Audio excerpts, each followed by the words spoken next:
ბედნიერი ცხოვრების შესახებ ლუციუს ანეუს სენეკა. თარგმნა და წინა სიტყვაობა დაურთო ნინი ქუთელიამ. წიგნი არის დასფიქს ნიკო არხის საკუთრება. მადლობა რომ გვისმენთ. წინა სიტყვაობა. სენეკა დაიბადა ძველი წელთაღრიცხვით მეოთხე წელს და გარდაიცვალა ახალი წელთაღრიცხვით 65 წელს. რომაელი სტოიკოსი ფილოსოფოსი, მოაზროვნე, მწერალი და დრამატურგი. სენეკას ცხოვრებაში მუდმივად ერთმანეთს ენაცვლებოდა აღმასვლა და დაცემა. ის რომის იმპერატორის ნერონის აღმზრდელი იყო და 54 წლიდან აქტიურად მონაწილეობდა სახელმწიფო საქმეებში. მოგვიანებით სენეკამ დაკარგა გავლენა იმპერატორზე. იგრძნო რა, რომ მისი როგორც მრჩევლის სიტყვას აღარავითარი ძალა აღარ ჰქონდა. ის პოლიტიკურ მოღვაწეობას ჩამოშორდა და თავი ფილოსოფიას მიუძღვნა. მოგვიანებით ნერონმა სენეკა შეთქმულებაში დაადანაშაულა. იგი სასტიკ რეპრესიებში მოხვდა და 65 წელს სიცოცხლე თვითმკვლელობით დაასრულა. სენეკას მრავალრიცხოვანი ლიტერატურული მემკვიდრეობიდან ჩვენამდე ძირითადად ფილოსოფიურმა და დრამატურგიულმა ნაწარმოებებმა მოაღწია. წინამდებარე ტექსტი ბედნიერი ცხოვრების შესახებ სავარაუდოდ დაწერილი უნდა იყოს 58 წელს. ტრაქტატში დასმული ძირითადი პრობლემა რა არის ბედნიერი ცხოვრება, როგორ შეიძლება მივაღწიოთ მას, რა როლს ასრულებს ღირსება, სიქველე, სიამოვნება და სიმდიდრე ბედნიერი ცხოვრებისათვის. აქტუალობას დღემდე არ კარგავს. დასაწყისი. ბედნიერად ცხოვრება ყველას სურს ძმაო გალიუს. მაგრამ იმის დადგენაზე რომ იდგება საქმე, თუ რა არის ეს ბედნიერი ცხოვრება, ადამიანები გაურკვევლობის ბურუშში ეხვევიან. ასევე უნდა ითქვას, რომ ბედნიერი ცხოვრების მიღწევა ადვილი არ არის, რადგან თუ კაცი გზას ასწდება, იმდენად უფრო მეტად დაშორდება მას, რამდენადაც სწრაფად მიიწევს მისკენ. თუ ამ გზას კაცი საპირისპირო მიმართულებით მიყავს, მეტად დაშორების მიზეზად მოჩქარეობა იქცევა. ამგვარად, უპირველესად უნდა გამოვიკვლიოთ ის, რასაც ვესწრაფვით. ასევე მოსახილველია თუ როგორაა შესაძლებელი უსწრაფესად მივაღწიოთ ბედნიერ ცხოვრებას და გზაზე, თუ კი ის სწორი და მართებულია, უკვე გასაგები იქნება, რამდენს მივწვდებით ყოველდღიურად და რამდენად ახლოს ვიქნებით იმასთან, რისკენაც ბუნებრივი ლტოლვა გვიბიძგებს. სანამ ჩვენ დიდი ხნის მანძილზე აქეთ-იქით დავეხეტებით და წინამძღოლს კი არ მიუყვებით, არამედ მავანთა არეულ ძახილსა და ზუზუნს, რომელიც სხვადასხვა მიმართულებით გვეხმობს, ისედაც ხანმოკლე ცხოვრება ფუჭად ილევა და იკარგება. თუნდაც დღედაღამ პატიოსნად და ბეჯითად ვიღწვიდეთ. ამრიგად უნდა გადავწყვიტოთ, რას და როგორ ვესწრაფვით და ეს არ უნდა გავაკეთოთ გამოცდილი კაცის გარეშე, რომელმაც მანამდე შეისწავლა და გამოიკვლია ის, რისკენაც ვისწრაფვით. ამ გზის გავლა სხვა მოგზაურობებს არ ჰგავს. ამგვარი მოგზაურობების დროს ნაცნობი გზა და ადგილობრივ მაცხოვრებელთა გამოკითხვა არც დაგაბნევს და არც შეცდომაში შეგეყვანს. იმ გზის გავლისას კი, რომელიც ვახსენე, სწორედ ყველაზე გათელილი და გადაჭედილი გზა შეგაცდენს. ამგვარად იმაზე საშური არაფერია, რომ ცხოველთა წესისამებრ არ მიუყვებოდეთ წინამავალ ფარას, რადგან ამ შემთხვევაში იქ კი არ წავალთ, სადაც უნდა წავიდეთ, არამედ იქ, სადაც ფარა მიდის.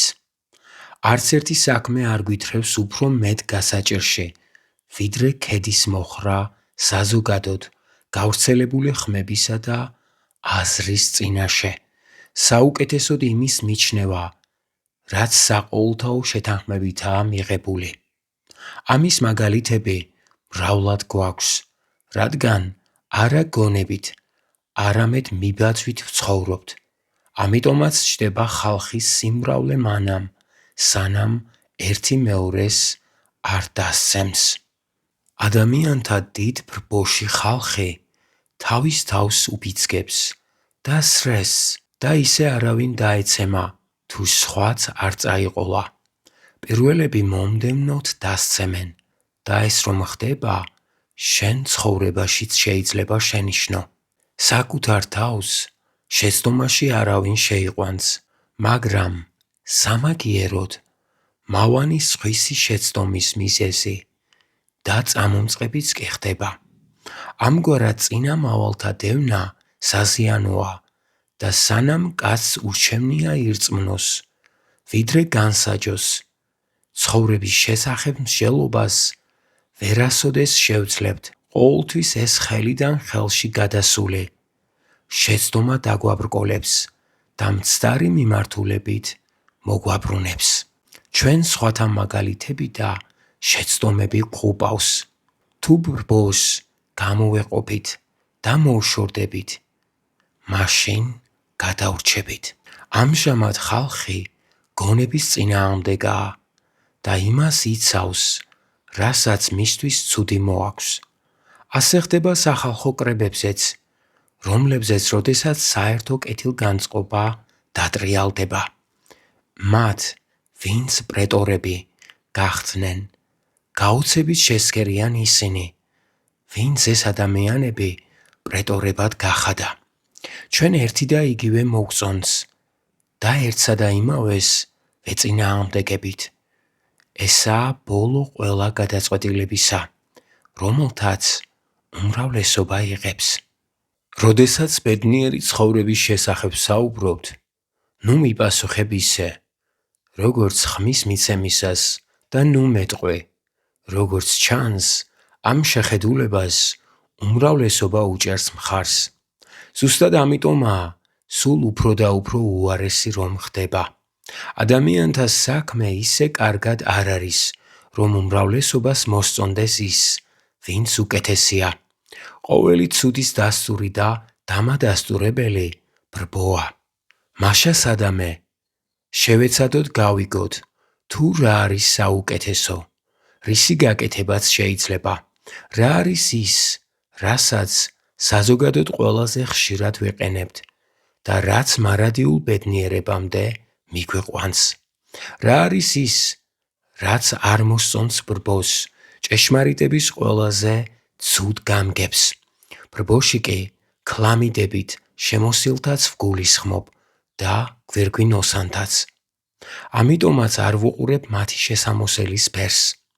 ადამიანის შესახებ თვალებს ვერ ვენდობი. უკეთესი და უფრო სანდო სინათლე მაქვს, რათა სიმართლე ტყუილისგან გამოვარჩიო. სული მოძებნის სულისთვის კარგს, სულს რომ ამოსუნთქვის და სხეულისგან გამეჩვნის საშუალება მისცემოდა. ოჰ, რა სიმართლეში გამოუტყდებოდა თავის თავს და იტყოდა, რაც აქამდე გავაკეთე, მერჩივნა არ გამეკეთებინა, რაც მithქვამს. როცა ხელახლა ვუფიქრდები, უნჯისა და უტყვის მშურს, რაც მომისურვებია, მტერთა დაწყევლილია, რისიც მეშინოდა, ღმერთო ძლიერო, რამდენად მსუბუქი იყო იმაზე, რაც მოვისურვე. მრავალი მტერი მყავდა და სიძულვილიდან მეგობრობისკენ შემოვაბრუნე. თუ კი საერთოდ შეიძლება ცუდ ადამიანთა შორის მეგობრობა არსებობდეს, მაგრამ ჩემი საკუთარი თავისთვის არ ვარ მეგობარი. მთელი შრომა და გარჯა იმას შევალიე, რომ საკუთარი თავი უმრავლესობაზე აღმატებული გამეხადა და მცხვენით შესამჩნევი ყოფილიყავი. სხვას რას დაუდექი წინ, თუ არა მტრების შუბებს და ავის მზრახველთა კბენას. ხედავ მათ, ვინც მჭერმეტყველობას მისცემიან, სიმდიდრეს ესწრაფვიან, ვინც სხვათა კეთილგანწყობას ეპირფერებიან და ძალაუფლების გაზრდას ცდილობენ. ყველანი ან მტრები არიან, ან შეუძლიათ მტრად მოგეკიდონ. რაც იმავეს ნიშნავს. რამდენადაც ბევრია შენი დახტაცებული, იმდენად ბევრია მოძულე. განა უკეთესი არაა ვეძებო ის, რაც გამოსაყენებლად კარგია. რასაც ვგრძნობ და არა ის, რასაც ვაჩვენებ. ზოგჯერ ის, რაც სახილველია, რაზეც ბევრს ვფიქრობენ, რასაც ერთი კაცი მეორეს გაუცებული უჩვენებს, გარეგნულად ბრწყინავს, ხოლო შიგნიდან უბადრუკი და საძულველია. ვეციოთ ის, რაც შესახედაობით კი არ არის კარგი, არამედ მყარი, უცვლელი, თანაბარი და მშვენიერია თავისი დაფარული ნაწილით. ეს მოვძებნოთ და მიწის სიღრმიდან დღის სინათლეზე ამოვიტანოთ. მიწაში ღრმად დამარხული არ არის, მოიძებნება, მხოლოდ იმის ცოდნაა საჭირო, ხელი საით გაიწვდინო. ამ დროს, როგორც წვდიათში, იმასთან მივდივართ, რაც ახლოსაა და შეიძლება იმას დავეჯახოთ, რაც ყველაზე მეტად გვწადია. მაგრამ შენ მიხოვულ მოხოვულ ბილიკებზე არ გატარებ. გვერდს ავუვლის სხვათა მოსაზრებებს, რადგან მათი ჩამოთვლა და გამოაშკარავება ხანგრძლივი იქნება. ჩვენსას მივხედოთ, თუმცა კი ვამბობ ჩვენ, მე თავს არ ვუკავშირებ რომელიმე გამორჩეულ სტოიკოსს. მეც მაქვს უფლება, ჩემი აზრი გამაჩნდეს. ამრიგად თუ მოვიწონებ აზრს ან წინადადებას, რომელიც მავანმა გამოარჩია. შეიძლება შემდეგ არ უარყო არც ერთი იმ შეხედულებათაგან, რომლებიც წინამორბედმა სტოიკოსებმა ჩამოაყალიბეს და თქვა, ამაზე მეცაც ვფიქრობ. ამიტომ ბუნებას მივყვები, როგორც ეს სტოიკოსთაგან არის მიღებული. თუ ამას არ აუცდებით, ბუნების კანონსა და მაგალითს მივყვებით, ბრძნულად მოვიქცევით. მაშასა და მე, ბედნიერი არის ცხოვრება, რომელიც ეთანხმება თავის ბუნებას და რომლის მისაღწევად უპირველესად გონების სიჯანსაღის მიღწევისკენ განუწყვეტელი სწრაფვაა საჭირო. შემდეგ კაცი უნდა იყოს ძლიერი და შეუდრეკელი. ამავე დროს სირთულეების ღირსეულად ამტანი, დროის შესაფერისი, თავის სხეულსა და მის საჭიროებებზე ზიანის მიუყენებლად მსრუნველი, იმ საკითხებზე დამკურვებელი, რაც ცხოვრებას ავსებს ვინმეთი მოხიბლისა და ახტაცების გარეშე, ფორტუნას ძღვენით მოსარგებლე და არა მას დამონებული. შენს გესმის, თუნდაც მე არ დავამატო, რომ განუწყვეტელი და დაურღვეველი სიმშვიდისა და თავისუფლებისკენ სწრაფვა თავიდან გვაცილებს იმას, რაც რისხვას ან ძრწოლას იწვევს. რადგან ამ უბადრუკი შიშებისა და მყიფე და მსხრევადი სიამოვნებების ნაცვლად ჩვენ წინ გაჩნდება დიდი სიხარული, უცვლელი და ზომიერი სიმშვიდე, სულის თანხმიერება, ყოველივე უხეში და ველური სისუსტისგან მოდის. იმ კარგის გამოხატვა, რაც ჩვენშია, სხვადასხვაგვარად შეიძლება, როგორც მაშინ, როცა აზრი ერთია, მაგრამ სხვადასხვა სიტყვით გადმოცემული. ზუსტად ასევე, ლაშქარი შეიძლება ფართოდ გაიშალოს, ან ვიწრობებში რქასავით მოიხაროს, ან წინა ხაზზე განლაგდეს და ამ სხვადასხვა წესრიგის დროს მისი ძალა, ნება და სურვილი უცვლელი რჩება.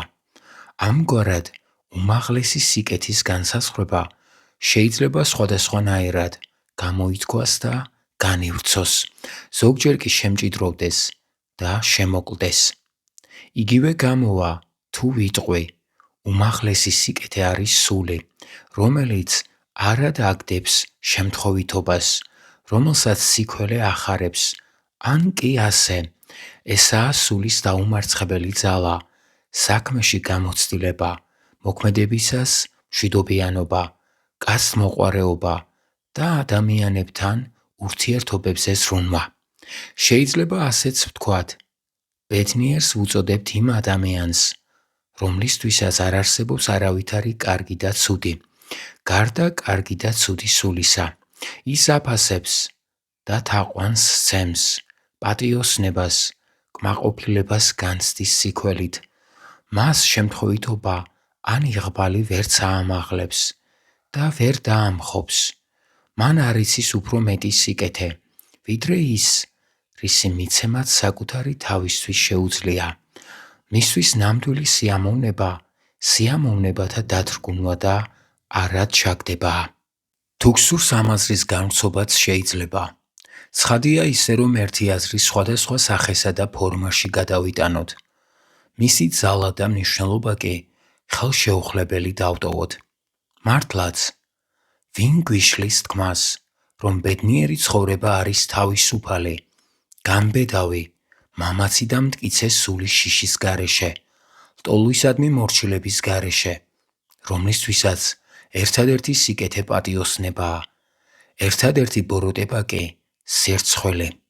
დანარჩენი იაფფასიანი საგნების გროვა არც რაიმე ზიანის მომტანია ბედნიერი ცხოვრებისათვის. არც ის შეუძლია მას რაიმე შემატოს, ანუ ეს გროვა ჩდება და ქრება, მოდის და მიდის ისე, რომ არც რითიმე ზრდის უმაღლეს სიკეთეს არ ამცირებს. ამას თავისი არსი და საფუძველიც აქვს. ნეფსით თუ უნებლიეთ, მას მოყვება განუწყვეტელი სიხალისე და სიხარული, თითქოს და მაღალი ზეციდან მომავალი, მისთვის თავის ახლობლებსა და სახლეულზე დიდი სიხარულის მომტანი არავინ და არაფერია. ნუ თუ ეს არ ფასობს მეტად, ვიდრე უმწიფარი სხეულის უბადრუკე, უმნიშვნელო და მოკლეხნიანი მოძრაობა. სიამოვნებაში მყოფი იმავე დღეს შეიძლება ტკივილის ტყვედ იქცეს. ხომ ხედავ, რამდენად საშინელი და ცოდვიანია იმ კაცის მონობის ხვედრი, ვისზეც ბატონობს სიამოვნება და ტკივილი ყველაზე საეჭვო, არასანდო და ძალაუფლების მოყვარე ბრძანებელნი. ისინი ადამიანს რიგრიგობით იპყრობენ, ამიტომაც თავისუფლებისკენ მთელი ძალით უნდა გავიქცეთ. ერთადერთი რაც საჭიროა, ისაა, რომ ფორტუნას არ დავმორჩილდეთ.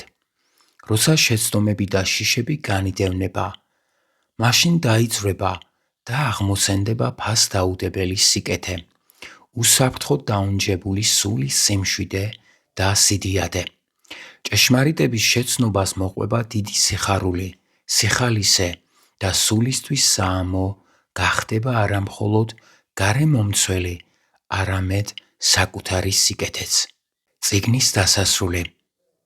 მადლობა რომ გვისმენთ. მომავალ შეხვედრამდე.